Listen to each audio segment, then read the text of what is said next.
sans feutre, sans épreuve ni bombe.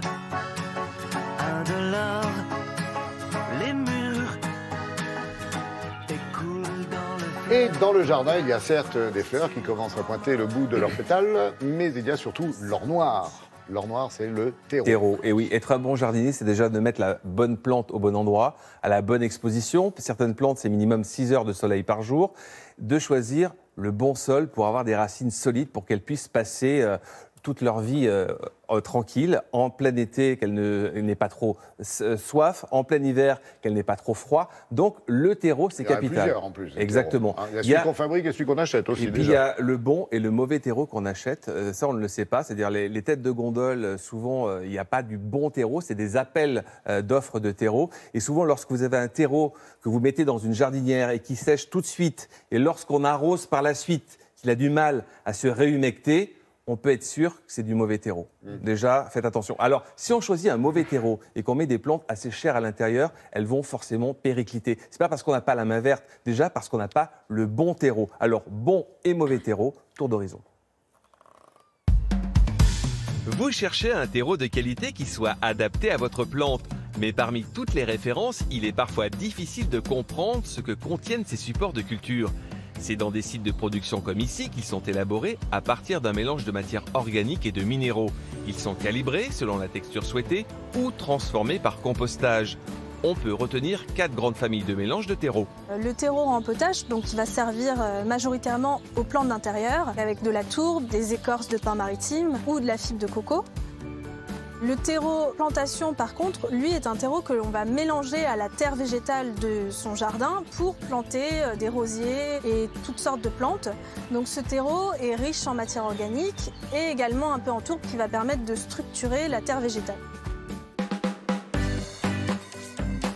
Un autre type de terreau que l'on peut rencontrer, ce sera le terreau dit de terre de bruyère. Donc ce terreau est spécifique aux plantes de milieux acidophiles tels que les bruyères, les rhododendrons ou encore les azalées. Et ce terreau est composé soit à 100% de terre dite de bruyère, récoltée en forêt de manière durable, où on met un peu de tourbe qui est également acide. Et enfin, le dernier type de terreau que l'on rencontre est un terreau pour le potager, donc pour les plantes qui ont des racines plutôt fines, telles que la tomate ou encore les plantes aromatiques. Et ce terreau est beaucoup plus fin et composé de tourbe noire et également d'un peu de fibres de coco ou d'écorce fine. Un bon terreau présente une structure sombre et fine avec quelques fibres permettant de conduire l'eau. Certains terreaux sont enrichis avec des engrais naturels, mais pas que. La grande innovation des dernières années, ce sont les biostimulants du sol que l'on ajoute dans les terreaux, comme les mycorhizes, qui sont des champignons du sol naturels, qui vont s'associer aux racines des plantes pour permettre une meilleure absorption de l'eau et des minéraux. Avant d'acheter votre terreau, lisez bien les étiquettes.